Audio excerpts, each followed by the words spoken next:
അറിയാലോ, തെരഞ്ഞെടുപ്പ് പ്രചരണ സമയത്ത് തന്നെ അനുഗ്രഹം മേടിച്ചാണ് പ്രചരണം ആരംഭിച്ചത്.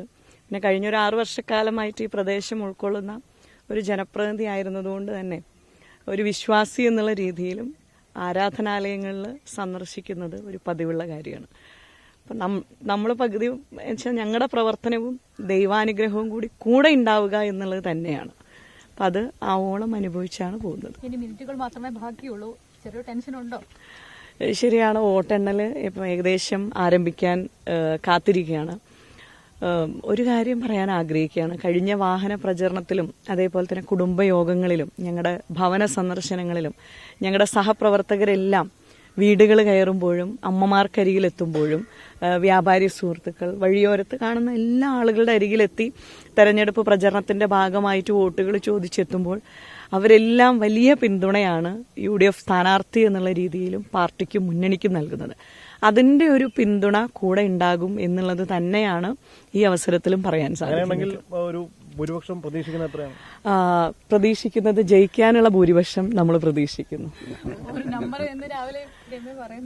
ഞാനതാ പറഞ്ഞത്, ജയിക്കാനുള്ള ഭൂരിപക്ഷം. കാരണം ലീഡേഴ്സ് അവർ കൃത്യമായിട്ട് ഈ തെരഞ്ഞെടുപ്പ് പ്രചരണത്തിന്റെ അറിയാലോ, കോൺഗ്രസ്, ഇന്ത്യൻ നാഷണൽ കോൺഗ്രസിന്റെ നേരത്തെ തന്നെ മുന്നൊരുക്ക പ്രവർത്തനങ്ങൾ AICCയുടെ കേരളത്തിന്റെ ചാർജുള്ള സെക്രട്ടറി ആരംഭിച്ചു. KPCC 2 പേർക്ക്, നിയാസ് വക്കീലിനും അതേപോലെ VP സജീന്ദ്രൻ XMLAയ്ക്കും ചുമതല കൊടുത്തു. അവിടെ നിന്ന് താഴെ തട്ട് വരെ, മണ്ഡലം തലം വരെ പാർട്ടി തലത്തിൽ ചുമതല നിർവഹിച്ച KPCC ഭാരവാഹികൾ, ബൂത്ത് തലങ്ങളിൽ ചുമതല നിർവഹിച്ച കോൺഗ്രസിന്റെ DCC ഭാരവാഹികൾ, തെരഞ്ഞെടുപ്പ് പ്രഖ്യാപനത്തിലേക്ക് എത്തുമ്പോൾ UDF സംവിധാനത്തിലേക്ക് വന്നപ്പോൾ അതിൽ എല്ലാ ഘടകകക്ഷികളും ഓരോ പ്രദേശത്തിന്റെ ചുമതല എടുത്തുകൊണ്ട് UDFന്റെ വളരെ സജീവമായിട്ടുള്ള ഒരു മുന്നൊരുക്ക പ്രവർത്തനങ്ങളും ഇതിനോടകം തന്നെ നടന്നു കഴിഞ്ഞു. അപ്പം അതുകൊണ്ട് തന്നെ UDFന്റെ ഞങ്ങളുടെ പ്രിയപ്പെട്ട സഹപ്രവർത്തകർ ചിലപ്പോൾ ഒരുപക്ഷെ അവർക്ക് ഒരു ദിവസത്തെ കൂലി നഷ്ടപ്പെടുത്തിയാൽ ജീവിതത്തിന്റെ താളം തെറ്റുന്ന സാധാ പ്രവർത്തകരാണ്. പക്ഷെ അതെല്ലാം മാറ്റിവെച്ചിട്ട് അവര് ഈ തെരഞ്ഞെടുപ്പ് പ്രചരണത്തിൽ ഭവന സന്ദർശനമാണ് എങ്കിലും പര്യടനങ്ങളാണ് എങ്കിലും അതിനെല്ലാം നേതൃത്വം കൊടുത്ത എന്റെ സഹപ്രവർത്തകരുടെ കഠിനാധ്വാനത്തിൽ ഏറ്റവും വലിയ വിശ്വാസം അർപ്പിച്ചുകൊണ്ട് ഒരു സ്ഥാനാർത്ഥി എന്നുള്ള രീതിയിൽ പരമാവധി ആളുകളിലേക്ക് എത്തിച്ചേരുവാൻ സാധിച്ചിട്ടുണ്ട്. അതിൽ നിന്നെല്ലാം ഞങ്ങൾക്ക് ജയിക്കാനുള്ള ഭൂരിപക്ഷം ഈ ചേലക്കര നിയോജകമണ്ഡലം നൽകും. ഈ മണ്ഡലം LDFന് 38,000-ന് മേല് ഭൂരിപക്ഷം കൊടുത്തിട്ടുണ്ട്. ആ ഭൂരിപക്ഷം പിന്നീട് രമ്യ അത് 5,000 ആക്കി ചുരുക്കാൻ കഴിഞ്ഞിട്ടുണ്ട്. അപ്പോൾ അത് ഇക്കുറി എങ്ങനെ പ്രതിഫലിക്കും? ഇപ്പൊ കഴിഞ്ഞ 2019 ഞാൻ മത്സരിക്കാൻ വരുന്ന സമയത്ത് എല്ലാവരും ഇടതുപക്ഷത്തിന്റെ കോട്ടയാണെന്ന് പറഞ്ഞു. പക്ഷെ ആ സമയങ്ങളിൽ എല്ലാ പഞ്ചായത്തുകളും, ആലത്തൂർ പാർലമെന്റ് മണ്ഡലത്തിലെ 56 പഞ്ചായത്തും നഗരസഭ 3 എണ്ണം ചേരുന്നവിടത്ത് എല്ലായിടത്തും ലീഡ് നൽകിയത്.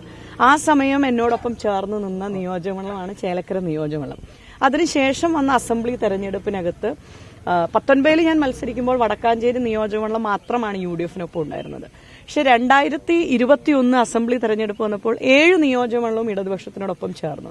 2024 വന്നപ്പം പിന്നെ ചേലക്കര ആ ഒരു സ്നേഹവും കരുതലും എന്നോട് കാണിച്ചിട്ടുണ്ട്. അപ്പൊ ഇത് ഇന്നൊരു പാർട്ടിയുടെ ഒരു കോട്ടയാണെന്നോ അല്ലെങ്കിൽ ഇന്ന രാഷ്ട്രീയ പാർട്ടിയുടെ ഒരു മേൽക്കൈയുള്ള അങ്ങനെ പറയാൻ സാധിക്കില്ല. കാരണം ജനങ്ങൾ അതിന്റെ പരിഗണന ഐക്യജനാധിപത്യ മുന്നണിക്ക് തന്നിട്ടുണ്ട്. അത് ചേലക്കരയിലും ഈ 24-ലുള്ള കരുതലും സ്നേഹവും ഒക്കെ ഉണ്ടായിട്ടുണ്ട്. അതിനോടൊപ്പം ചേലക്കരക്കാർ ഇത്തവണ ഐക്യജനാധിപത്യ മുന്നണിക്കൊപ്പം ചേർത്ത് നിർത്തും എന്നുള്ളത് കൈവിടില്ല. അതെ, കാരണം പെട്ടിയിലായി കഴിഞ്ഞല്ലോ. അപ്പൊ ആ സ്നേഹം ആവോളം അനുഭവിച്ചാണ് ഈ തെരഞ്ഞെടുപ്പ് പ്രചരണത്തിലുടനീളം മുന്നോട്ട് പോയത്. അപ്പൊ അത് ഈ തെരഞ്ഞെടുപ്പിന്റെ റിസൾട്ട് വരുമ്പോൾ അത് കൂടെ ഉണ്ടാകുമെന്നുള്ളത് തന്നെയാണ് പാർട്ടിയും മുന്നണിയും സ്ഥാനാർത്ഥി എന്നുള്ള രീതിയിൽ ഞാനും അതേപോലെ എന്റെ സഹപ്രവർത്തകരാണ്, ഇവരെല്ലാം സ്കോഡ് കയറിയ ആളുകളാണ്. ഓരോ ദിവസവും എന്താ പറയാ, ഒരു തെരഞ്ഞെടുപ്പിന്റെ ഷെഡ്യൂൾ ഇട്ട ആ നാള് മുതൽ ആ ഷെഡ്യൂളിൽ നിന്ന് ഒരു മാറ്റം പോലും മാറ്റേണ്ട സാഹചര്യം ഉണ്ടായിട്ടില്ല. അപ്പൊ അത്രയും ആ ഷെഡ്യൂൾ അനുസരിച്ച് UDF ലീഡർഷിപ്പ് ഇട്ടിരിക്കുന്ന ഷെഡ്യൂൾ അനുസരിച്ച് പൂർത്തിയാക്കാൻ സാധിച്ചു. ഞങ്ങളുടെ കുടുംബയോഗങ്ങളിൽ UDFന്റെ ലീഡേഴ്സ് പങ്കെടുക്കാത്ത ഒരു കുടുംബയോഗം പോലും ഇല്ല. ഒരു സ്ഥലത്ത് പ്രതിപക്ഷ നേതാവാണെങ്കിൽ മറ്റൊരു സ്ഥലത്ത് കുഞ്ഞാലിക്കുട്ടി സാഹിബുണ്ട്, തൊട്ടപ്പുറത്ത് NK പ്രേമേന്ദ്രൻ സാറുണ്ട്, ഫ്രാൻസിസ് ജോർജ്, അങ്ങനെ ഒരുപാട് ആളുകൾ പങ്കെടുത്ത കുടുംബയോഗങ്ങൾ വരെ വളരെ കൃത്യമായിട്ടൊരു ഷെഡ്യൂളായിരുന്നു. അപ്പൊ അതെല്ലാം മനോഹരമായിട്ട് പൂർത്തീകരിക്കാൻ സാധിച്ചിട്ടുണ്ട്. ഇപ്പൊ വോട്ടെണ്ണുന്ന ഈ കൗണ്ടിംഗ് സെന്ററിലേക്ക് പോകുന്നത് വരെയുള്ള ഷെഡ്യൂളുകൾ വളരെ ക്ലിയർ ആണ്. അതിനകത്തൊന്നും ഒരു രീതിയിലുള്ള തടസ്സങ്ങളോ മാറ്റി നിർത്തലുകളോ ഒന്നും ഉണ്ടായിട്ടില്ല.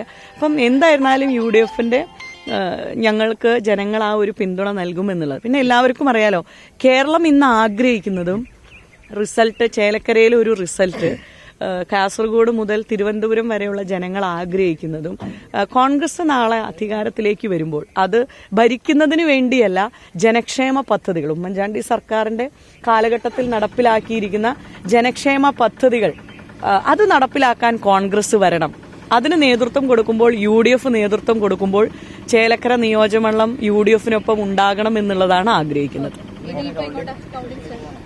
ഇനി നേരെ നമ്മൾ കൗണ്ടിംഗ് സെന്ററിന് തൊട്ടടുത്ത് കോഴിമാമ്പറമ്പ് ക്ഷേത്രമുണ്ട്. അവിടെയും ഞങ്ങളുടെ സഹപ്രവർത്തകര് വഴിപാടൊക്കെ വെച്ചിട്ടുണ്ട്. അപ്പൊ അതുകൂടി കയറി കഴിഞ്ഞ് തൊട്ടടുത്ത കൗണ്ടിംഗ് സെന്ററിലേക്ക് തന്നെ അത് ഇന്ന് അവിടെ ഉണ്ടാവും. കാരണം ഞങ്ങളെ തെരഞ്ഞെടുപ്പിന്റെ ഒരു ഷെഡ്യൂൾ അറിയാലോ, തുടക്കം മുതൽ കൗണ്ടിംഗ് സെന്റർ വരെയാണല്ലോ ഒരു ഷെഡ്യൂൾ ഇട്ടിരിക്കുന്നത്. അപ്പം ഞങ്ങളുടെ സഹപ്രവർത്തകർ തന്നെയാണ് കൗണ്ടിംഗ് സെന്ററിൽ ഇരിക്കുന്നത്. അപ്പം ആ ഒരു പ്രക്രിയ അതിനകത്ത് കൂടെ ചേർന്ന് നിൽക്കുക എന്നുള്ളത് തന്നെയാണ്. ഇപ്പോൾ ബ്ലോക്ക് പഞ്ചായത്തിലേക്ക് മത്സരിച്ചപ്പോഴും 2019 പാർലമെന്റിൽ മത്സരിച്ചപ്പോഴും 24 മത്സരിച്ചപ്പോഴും കൗണ്ടിംഗ് സെന്ററിൽ അവരോടൊപ്പം ചേർന്ന് നിൽക്കുക എന്നുള്ളത് തന്നെയാണ് ചെയ്തത്. അത് തന്നെ ഇന്നും ഉണ്ടാവും.